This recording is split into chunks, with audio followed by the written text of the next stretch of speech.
హనుమంతుడిని ప్రార్థిస్తే ఫలితం ఆలస్యం అవ్వదు. కానీ చాలామంది ఒకే పొరపాటు చేస్తున్నారు. అది మారితే హనుమంతుడు మీ కష్టాన్ని క్షణాల్లో తీయగలడు. అదేంటో ఈరోజు తెలుసుకుందాం. జై శ్రీరామ్, జై హనుమాన్. హనుమంతుడి పూజ అంటే కేవలం శ్లోకం చదవటం కాదు. అది ఒక విధానం, ఒక నియమం, ఒక నిష్ఠ పాటించాలి. హనుమంతుడు మనసు చూస్తాడు, పదాలు కాదు. పూజలో ముఖ్యమైనది శుద్ధభావం. నోట్లో శ్లోకం, మనసులో సందేహం ఇవి ఉంటే పూజ ఫలితం రాదు. హనుమంతుడు పవనసుతుడు. గాలిలాంటి మనసును కూడా చదువుతాడు.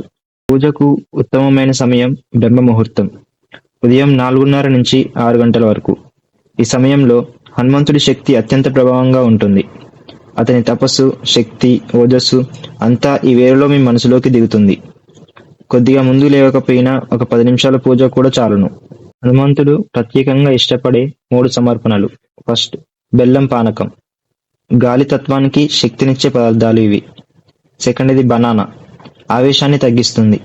హనుమంతుడి శక్తికి సమానమైన శాంతిని ఇస్తుంది. థర్డ్, తులసి దళం. తులసి వైబ్రేషన్ పరిగణలోకి తీసుకుంటే హనుమంతుడి శక్తితో అద్భుతంగా కలుస్తుంది. పూజలో తప్పక చేయాల్సిన 3 తప్పనిసరి చర్యలు. ఫస్ట్, దీపం వెలిగించడం.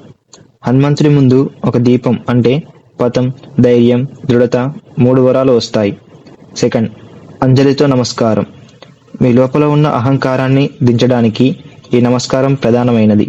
థర్డ్, హృదయంలో రామనామం. హనుమంతుడిని పూజిస్తే అతని ముందు రామ్ అనే నామాన్ని చూస్తాడు. ఆ నామం ఉంటే మీకు అన్నీ సిద్ధం. హనుమంతుడు అత్యంత ఇష్టపడే శ్లోకాలు. ఏది చదివినా ఫలితం ఉంటుంది, కానీ ఇవి అత్యంత శక్తిమైనవి. హనుమాన్ చాలీసా మొదటిది. రోజుకు ఒకసారి చదివితే మనశ్శాంతిగా ఉంటుంది. రోజుకు 3 సార్లు చదివితే రక్షణ కలుగుతుంది. రోజుకు 11 సార్లు చదివితే అద్భుతమైన ఫలితం లభిస్తుంది. సెకండ్ది, బజరంగ్ బాన్.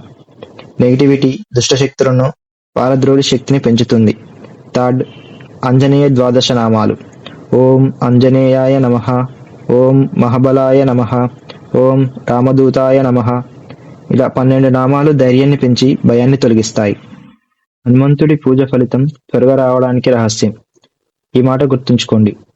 హనుమంతుడిని పూజిస్తే ఆయన మీకు ఇస్తాడని కాదు, మీ లోపలే దాచిన శక్తిని బయటకు తీయిస్తాడు. అందుకే ఆయనను బలదాయకుడు, బుద్ధి ప్రదాయకుడు, సంకటమోచకుడు అని అంటారు. చివరిగా ఒక శక్తివంతమైన పద్ధతి. రోజు సాయంకాలం ఒక పసుపు దీపం వెలిగించండి. హనుమంతుడి ముందు నిలబడి 3 సార్లు గాఢంగా శ్వాస తీసుకోండి. మెల్లిగా ఇలా చెప్పండి: హనుమంత, నన్ను నా శక్తికి దగ్గర చేయు. 11 సార్లు రామనామం చేయండి. ఒకసారి చాలీస చదవండి. వారంలో 7 రోజులకి మార్పు కనిపిస్తుంది. హనుమంతుడిని పూజిస్తే మీ జీవితంలో నుంచి అసహాయం అనే భావం తొలగిపోతుంది. ఎందుకంటే ఆయన మీలోనే ఉండి ధైర్యాన్ని మేలుకొల్పుతాడు. జై శ్రీరామ్, జై హనుమాన్.